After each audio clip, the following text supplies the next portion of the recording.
What if I told you there's only one country on Earth that produces all the food it needs? Not the US, not China, but Guyana, a small South American nation most people overlook. In a world full of food insecurity and rising import bills, Guyana has quietly pulled off what no one else has. A new global study published in Nature Food and reported by BBC Science Focus analyzed 186 countries across 7 essential food groups. Only Guyana met the threshold for all of them.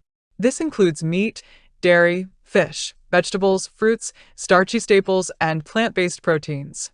While major economies scramble to secure supply chains, this CARICOM nation is thriving in the one sector the world is now realizing is most critical: food security. The Nature Food study measured how much of each country's food supply is produced domestically. The researchers wanted to know, could a country feed itself without any imports? In a world plagued by global shipping shocks, climate change, and geopolitical tensions, that's a serious question. The results were shocking.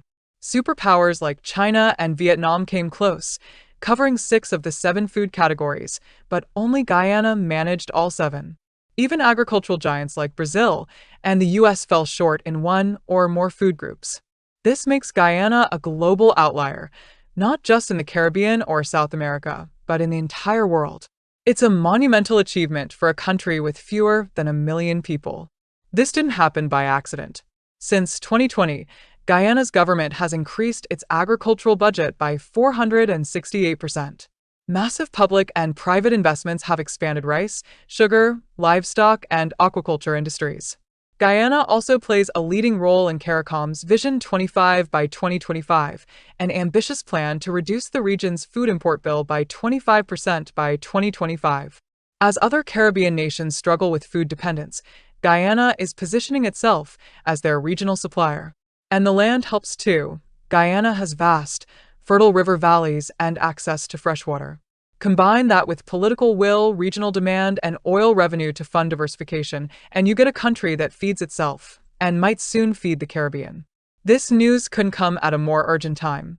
Many nations are facing food crises, especially with rising fertilizer costs, extreme weather, and the aftershocks of the COVID-19 pandemic and wars in Ukraine and the Middle East. Countries like Qatar, UAE, and Yemen were ranked at the bottom, producing virtually none of their own food. Even wealthy nations that import everything can become vulnerable in a crisis. Guyana's model shows what's possible when agriculture is prioritized. It's not just about food. It's about sovereignty, resilience, and economic security. As climate threats grow, more countries may turn to Guyana's blueprint. Guyana is sending a powerful message to the world. You don't need to be rich or large to be self-reliant. You need leadership, vision, and investment in your people and your land. While most nations are still dependent on global supply chains, Guyana stands alone, small in size, but unmatched in food independence. And that's something the world can no longer afford to ignore. The next time you hear about food shortages or import shocks, remember Guyana. Because in a world of rising insecurity, it may be the only truly safe place, at least when it comes to food. So, what does Guyana's food independence really mean for the rest of us? It's more than just a statistic, it's a wake-up call. While the world races to secure artificial intelligence and digital dominance, Guyana quietly mastered the most basic, most essential element of survival: food. In an age where climate disasters, war, and global instability are disrupting supply chains, this small South American nation stands tall. If a country with under 1 million people and a history of underdevelopment can pull this off, what excuse do the rest of us have? Thanks for watching. If you found this eye-opening, be sure to like, share, and subscribe, and drop a comment. Do you think your country could ever become food self-sufficient like Guyana? Let's talk about it. Until next time, stay informed, stay aware, and stay prepared.